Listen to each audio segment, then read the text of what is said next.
Liquid বারুদ ভর্তি গাড়ি উল্টে বিপত্তি, বড়সড় দুর্ঘটনা থেকে রক্ষা। বারাবণী থানা এলাকার পানুরিয়া গ্রাম পঞ্চায়েতের অন্তর্গত মলডাঙ্গার কাছে একটি লিকুইড বারুদ ভর্তি গাড়ি উল্টে গেল রাস্তার পাশে। বড়সড় দুর্ঘটনা থেকে রক্ষা পেল। ঘটনা সম্পর্কে জানা যায় যে আসানসোল দুমকাগামী রোডের ওপর মলডাঙ্গার কাছে প্রায় 9 টনের মতো এক্সক্লুসিভ ভর্তি একটি লরি যাওয়ার সময় হঠাৎ ভোর 5টার সময় সামনের দিক থেকে আসা অপর একটি ট্রাককে বাঁচাতে গিয়ে রাস্তার পাশে মালটি মারে।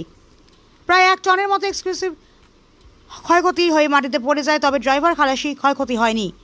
স্থানীয়রা সঙ্গে সঙ্গে খবর দেয় বারাবণী থানার পুলিশকে। খবর দিলে পরে পুলিশ ঘটনাস্থলে এসে গাড়িটিকে ক্রেনের সাহায্যে উঠিয়ে নিয়ে আসা হয়।